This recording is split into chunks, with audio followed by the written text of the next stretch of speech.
रुकिए, अगर आपके हृदय में अपनी कुलदेवी माता के प्रति श्रद्धा है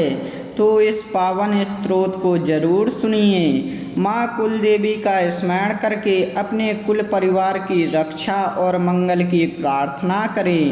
माँ की कृपा से आपके घर में सुख शांति बनी रहे। जय माँ कुलदेवी।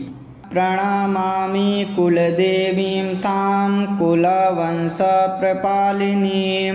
आदिशक्तिं महादेवीं भक्तानां वरदायिनीं नमामि जगदम्बां तां सर्वशक्तिस्वरूपिणीं कुलमङ्गलदात्रीं च दुःखदारिद्र्यनाशिनीं कुलपूज्यां महादेवीं कुलधर्मप्रकाशिनीं भक्तिरक्षां सदा कुर्वीं मातरं प्रणमाम्यहं सर्वसौभाग्यदां देवीं सर्वसिद्धिप्रदायिनीं सुखशान्तिप्रदात्रीं तां वन्दे कुलकुटुम्बिनीं कुलवृद्धिकरीं मातां वंशरक्षां विधायिनीं सन्तानसुखदां देवीं प्रणमामि कृपामयीं भयशोकविनाशिनीं सङ्कटानां विनाशिनीं शरणागतपालिनीं तां वन्दे मातरम् अम्बिकां रोगदुःखहरां देवीं दुष्टदोषविनाशिनीं सर्वापदुद्धारिणीं तां नमामि कुलदेवतां करुणामृतवर्षिणीं भक्तवत्सलरूपिणीं कृपादृष्टिप्रदात्रीं तां वन्दे श्रीजगदम्बिकां प्रणमामि कुलदेवीं तां कुलवंशप्रपालिनीं आदिशक्तिं महादेवीं भक्तानां वरदायिनीं नमामि जगदम्बां तां सर्वशक्तिस्वरूपिणीं कुलमङ्गलदात्रीं च दुःखदारिद्र्यनाशिनीं कुलपूज्यां महादेवीं कुलधर्मप्रकाशिनीं भक्तिरक्षां सदा कुर्वीं मातरं प्रणमाम्यहं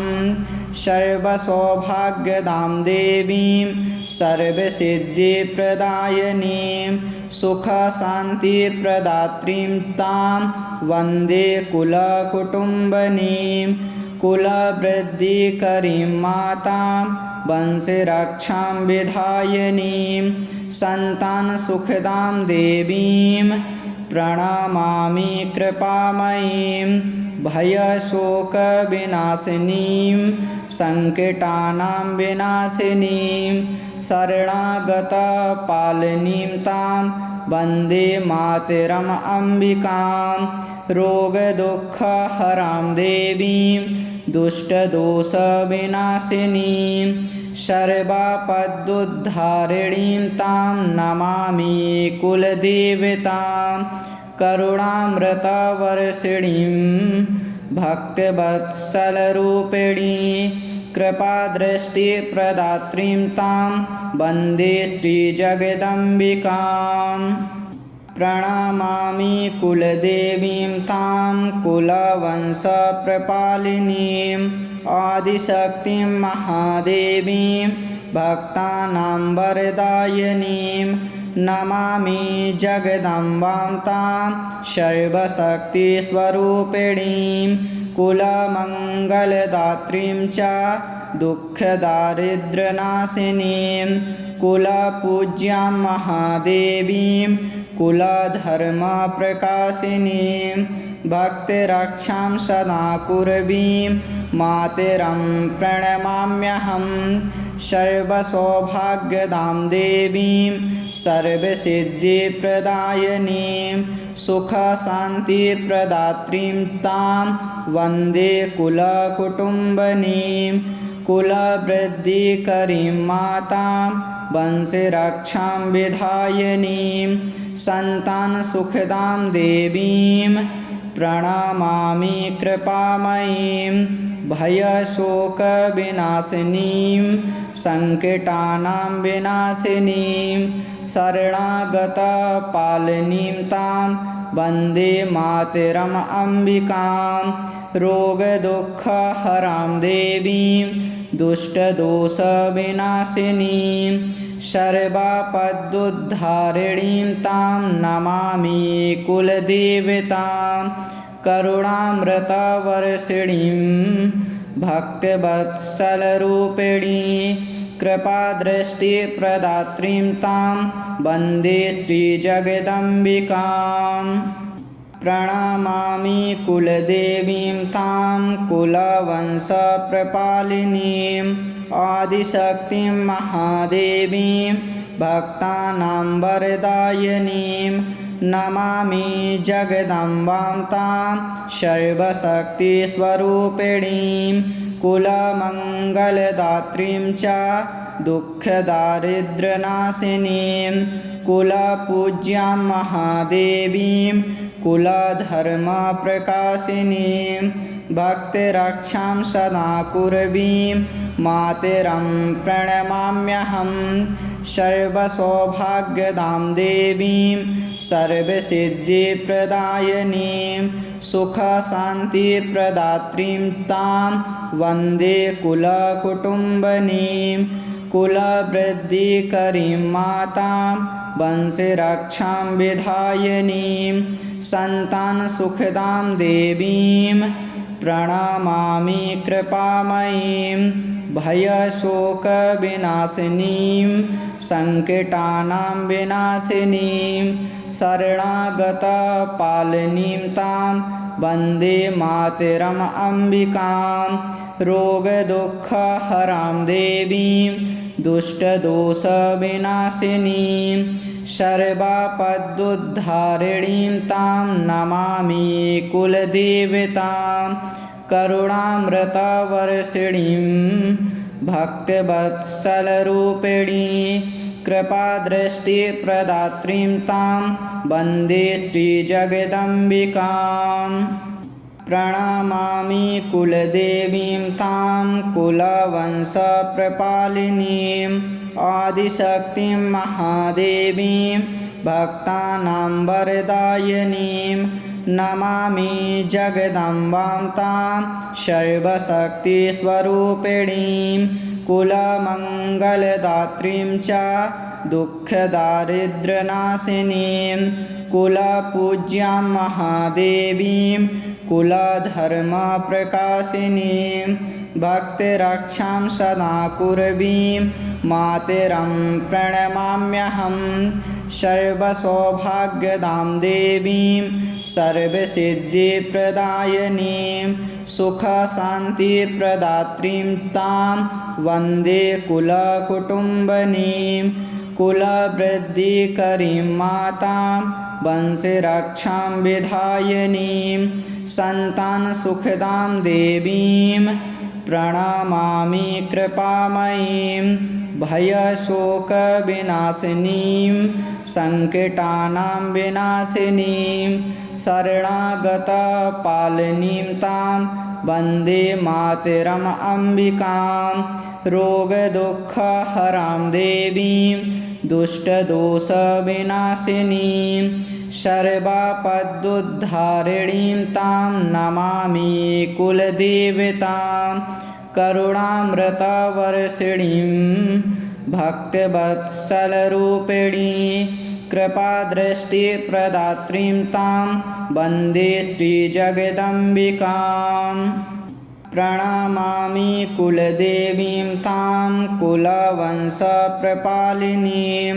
आदिशक्तिं महादेवीं भक्तानां वरदायिनीं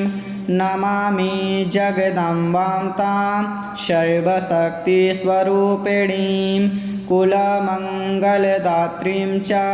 दुःखदारिद्र्यनाशिनीं कुलपूज्यां महादेवीं कुलधर्मप्रकाशिनीं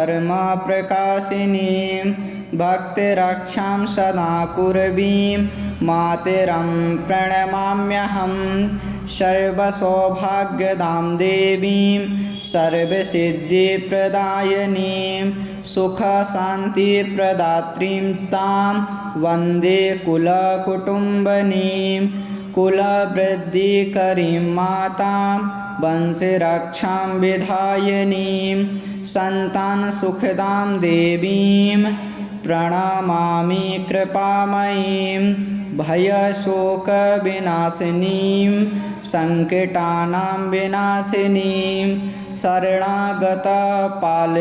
तां वन्दे मातरम् अम्बिकां रोगदुःखहरां देवीं दुष्टदोषविनाशिनीं सर्वापदुद्धारिणीं तां नमामि कुलदेवतां करुणामृतवर्षिणीं भक्तवत्सलरूपिणी कृपादृष्टिप्रदात्रीं तां वन्दे श्रीजगदम्बिकां प्रणमामि कुलदेवीं तां कुलवंशप्रपालिनीं आदिशक्तिं महादेवीं भक्तानां वरदायिनीं नमामि जगदम्बां तां सर्वशक्तिस्वरूपिणीं कुलमङ्गलदात्रीं च दुःखदारिद्र्यनाशिनीं कुलपूज्यां महादेवीं कुलधर्मप्रकाशिनीं भक्तिरक्षां सदा कुर्वीं मातरं प्रणमाम्यहं सर्वसौभाग्यदां देवीं सर्वसिद्धिप्रदायिनीं सुखशान्तिप्रदात्रीं तां वन्दे कुलकुटुम्बिनीं कुलवृद्धिकरीं मातां वंशरक्षां विधायिनीं सन्तानसुखदां देवीं प्रणमामि कृपामयीं भयशोकविनाशिनीं सङ्कटानां विनाशिनीं शरणागतपालिनीं तां वन्दे मातरम् अम्बिकां रोगदुःखहरां देवीं दुष्टदोषविनाशिनीं सर्वापदुद्धारिणीं तां नमामि कुलदेवतां करुणामृतवर्षिणीं भक्तवत्सलरूपिणी कृपादृष्टिप्रदात्रीं तां वन्दे श्रीजगदम्बिकां प्रणमामि कुलदेवीं तां कुलवंशप्रपालिनीं आदिशक्तिं महादेवीं भक्तानां वरदायिनीं नमामि जगदम्बां तां सर्वशक्तिस्वरूपिणीं कुलमङ्गलदात्रीं च दुःखदारिद्र्यनाशिनीं कुलपूज्यां महादेवीं कुलधर्मप्रकाशिनीं भक्तिरक्षां सदा कुर्वीं मातरं प्रणमाम्यहं सर्वसौभाग्यदां देवीं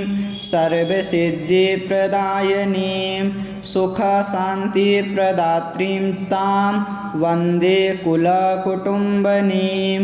कुलवृद्धिकरीं मातां वंशरक्षां विधायिनीं सन्तानसुखदां देवीं प्रणमामि कृपामयीं भयशोकविनाशिनीं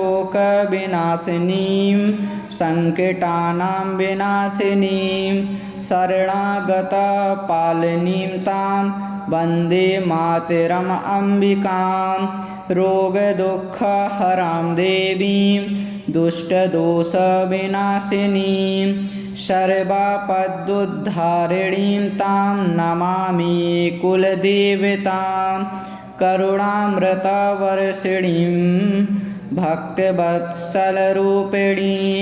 कृपादृष्टिप्रदात्रीं तां वन्दे श्रीजगदम्बिकां प्रणमामि कुलदेवीं तां कुलवंशप्रपालिनीम् आदिशक्तिं महादेवीं भक्तानां वरदायिनीं नमामि जगदम्बां तां सर्वशक्तिस्वरूपिणीं कुलमङ्गलदात्रीं च दुःखदारिद्र्यनाशिनीं कुलपूज्यां महादेवीं कुलधर्मप्रकाशिनीं भक्तिरक्षां सदा कुर्वीं मातरं प्रणमाम्यहं सर्वसौभाग्यदां देवीं सर्वसिद्धिप्रदायिनीं सुखशान्तिप्रदात्रीं तां वन्दे कुलकुटुम्बिनीं कुलवृद्धिकरीं मातां वंशरक्षां विधायिनीं सन्तानसुखदां देवीं प्रणमामि कृपामयीं भयशोकविनाशिनीं सङ्कटानां विनाशिनीं शरणागतपालिनीं तां वन्दे मातरम् अम्बिकां रोगदुःखहरां देवीं दुष्टदोषविनाशिनीं सर्वापदुद्धारिणीं तां नमामि कुलदेवतां करुणामृतवर्षिणीं भक्तवत्सलरूपिणी कृपादृष्टिप्रदात्रीं तां वन्दे श्रीजगदम्बिकाम् प्रणमामि कुलदेवीं तां कुलवंशप्रपालिनीम् आदिशक्तिं महादेवीं भक्तानां वरदायिनीं नमामि जगदम्बां तां सर्वशक्तिस्वरूपिणीं कुलमङ्गलदात्रीं च दुःखदारिद्र्यनाशिनीं कुलपूज्यां महादेवीं कुलधर्मप्रकाशिनीं भक्तिरक्षां सदा कुर्वीं मातरं प्रणमाम्यहं सर्वसौभाग्यदां देवीं सर्वसिद्धिप्रदायिनीं सुखशान्तिप्रदात्रीं तां वन्दे कुलकुटुम्बिनीं कुलवृद्धिकरीं मातां वंशरक्षां विधायिनीं सन्तानसुखदां देवीं प्रणमामि कृपामयीं भयशोकविनाशिनीं सङ्कटानां विनाशिनीं शरणागतपालिनीं तां वन्दे मातरम् अम्बिकां रोगदुःखहरां देवीं दुष्टदोषविनाशिनीं सर्वापदुद्धारिणीं तां नमामि कुलदेवतां करुणामृतवर्षिणीं भक्तवत्सलरूपिणी कृपादृष्टिप्रदात्रीं तां वन्दे श्रीजगदम्बिकाम्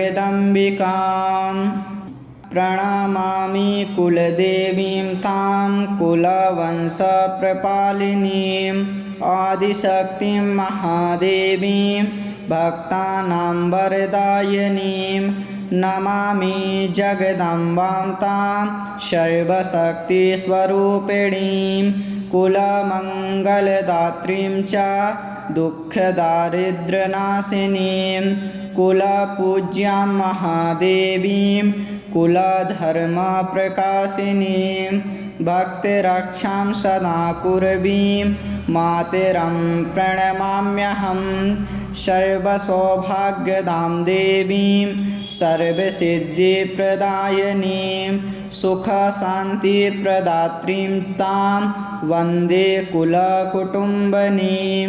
कुलवृद्धिकरीं मातां वंशरक्षां विधायिनीं सन्तानसुखदां देवीं प्रणमामि कृपामयीं भयशोकविनाशिनीं सङ्कटानां विनाशिनीं शरणागतपालिनीं तां वन्दे मातरम् अम्बिकां रोगदुःखहरां देवीं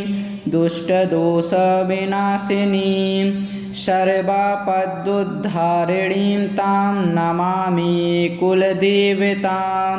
करुणामृतवर्षिणीं भक्तवत्सलरूपिणी कृपादृष्टिप्रदात्रीं तां वन्दे श्रीजगदम्बिकाम्।